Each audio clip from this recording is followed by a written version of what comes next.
Kalingap Jomar, excited makita ang babaeng ito. OMG, sino kaya ito?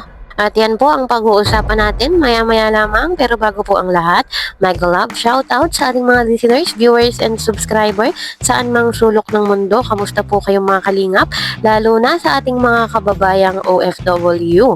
At kung bago ka pa lang sa aking munting YouTube channel, huwag ka nang mahiyang mag-subscribe, like, share, and comment. Huwag mo na rin kalimutang i-click ang notification bell nang sa ganon ay updated ka sa aking mga paparating na video. At syempre, patuloy po natin suportahan sina Kalingap Rab at ang ating ama ng Kalingap ang nag-iisang founder, si Kuya Val Santos Matubang. Kung maaari po ay no skip ads nang sa ganon ay mas marami pa tayong malingap na nangangailangan. At konting paunawa po, kung maaari ay tapusin nyo po muna yung kabuuang video nang sa ganon ay akma ang ating mga komento. At yun na nga po mga kalingap, at konting oras na lang ay gaganapin na ang Kalingap Christmas Ball. Wow naman. Sana all na lang po mga kalingap, kung sana tayo ay malapit-lapit, di sana ay naka-attend din tayo, kakapala na lang ng muka. At nakaka-excite naman kung ano yung mga bihis nila mamaya at talagang excited akong makita. Syempre, masaya yan na andyan ang mga paraffol, ang intermission ng ating mga Kalingap Angels ng K-Boy. Syempre, hindi yan mawawala. Kaya abangan natin yan mga kalingap, talagang nakaka-excite. Syempre, hindi lang yun, marami pa yung pakulo. Kaya abang-abang tayo sa mga content nila, sa mga i-upload nila kay YouTube. At yun na nga po mga kalingap, sino ba itong babaeng ito na mukhang tuwang-tuwa at excited? Si Kalingap Jomar na makita sa Christmas Ball mamaya. At bukod nga daw po kay Carla ay excited siyang makita kung ano ang bihis nito mamaya. Kung napanood nyo nga po yung live ni Kalingap Jomar ay excited daw siyang makita kung ano ang bihis nito mamaya. Syempre, walang iba kundi si Kapitana Grace. At alam naman nating lahat na si Kapitana ay talagang malapit sa mga Kalingap Angels. At pag po may problema ang ating mga angels or may concern or hinaing ay agad po si Kapitana ang una nilang nilalapitan. Pag po may problema, agad po una nilang nilalapitan ay ito si Kapitana at open po sila doon at malayang nakakapagsabi kung ano yung kanilang mga dapat gawin.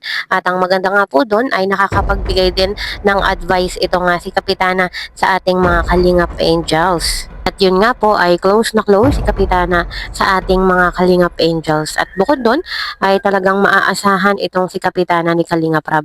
At hindi na daw po ito kailangang sabihan or kung ano yung gawin mo to o gawin mo yan. Hindi na po kailangan ng ganun. Talagang nagkukusa itong si Kapitana. At tunay na maaasahan. At ito nga pong Christmas Ball ay nagkusa na lang daw po ito nga po si Kapitana at ang Kalingap Angels na gumawa ng tawag dito, intermission nga pong dance intermission ng ating mga Kalingap Angels. Kumbaga po sa iba ay syempre maghihintay pa ng abiso na kailangan may ganto ganyan kayo, di ba? Dapat po ganon. Pero dahil nga po sa tulong ni Kapitana ay nagulat na lang din si Kalingap Rab na meron na, hindi na kailangang sabihan niya.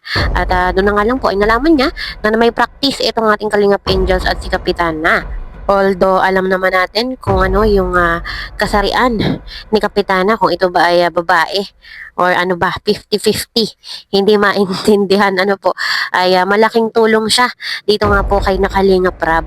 At wala po akong problema sa mga yan kung ano man yung kasarian mo.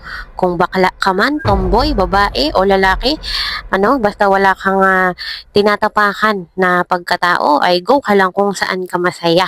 At maiba po tayo ng konti at kakatapos nga lang din po ng ribbon cutting ng unang pabahay ni Kalingap Jomar. At next year daw po ay abangan natin yung susunod niyang magiging pabahay. Talagang hindi na maaawat, lalo pong lumalaki, lalong lumalawak yung pag-charity works ng ating mga kalingap. Kaya po mga kalingap, patuloy po natin silang suportahan, sina Kalingap Jomar. Syempre, hindi lang po sina Kalingap Jomar, syempre yung iba pa nating mga charity vlogger. At syempre, si Bibi Carla ay po natin, patuloy nating suportahan para ma-meet na niya yung 100k subscriber at konting-konti na lang po yun. So, yun po mga kalingap, abang-abang tayo mamaya sa Kalingap Christmas Ball at talagang nakaka-excite yung mga kaganapan dyan mamaya. Kaya po hanggang dito na lang muna. See you in my next video. Bye!